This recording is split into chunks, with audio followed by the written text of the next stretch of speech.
So in 2010, and this is when you started posting videos, there were the people who were posting videos in 2010 who are still regularly posting woodworker maker videos are you, me, Frank Howarth. Frank Howarth was the first. I don't know if people realize that he was the first to post videos on YouTube. Mark Spagnolo, Matthias, Carl Jacobson, Colin Kinnett, and then on a semi-regular basis, we still have Anna White, Chop with Chris, and Chad Stanton.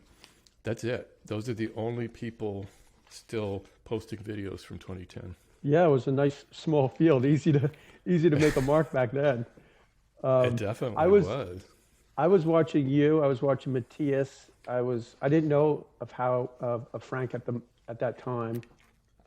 I was watching Mark Spagnolia. Yeah.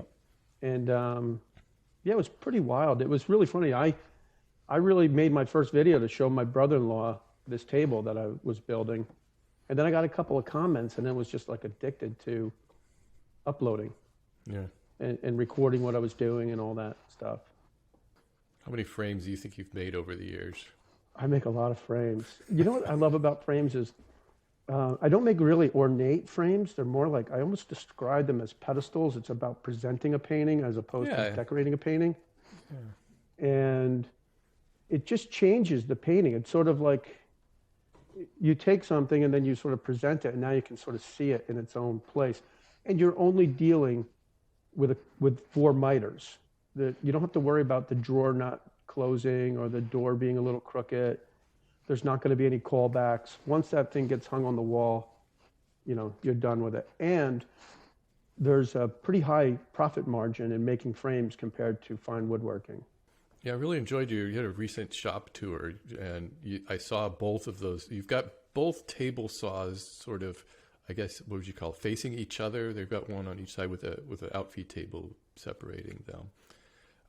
What's some of the advantages of keeping the Powermatic and having 2 table saws? But it doesn't take up that much more space in the shop. So my shop is 16 by 32 on the outside of the building. And so it doesn't change really the footprint of that workspace. And I generally use the Powermatic with an alternating flat tooth blade. So I always have a flat cut. And I make a lot of projects with lap joints.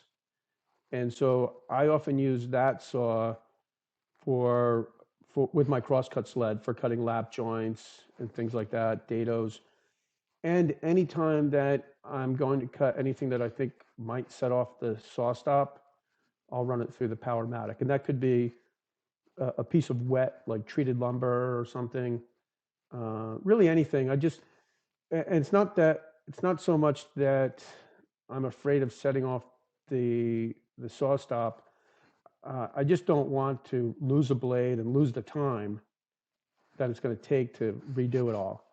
But it's funny, I was one of the last guys, I think you're the final holdout of all these woodworkers I still have my old Porter cable saw, yeah. That your fans bought you, right? Right, yeah, back in about 2010 or so, yeah. That's awesome.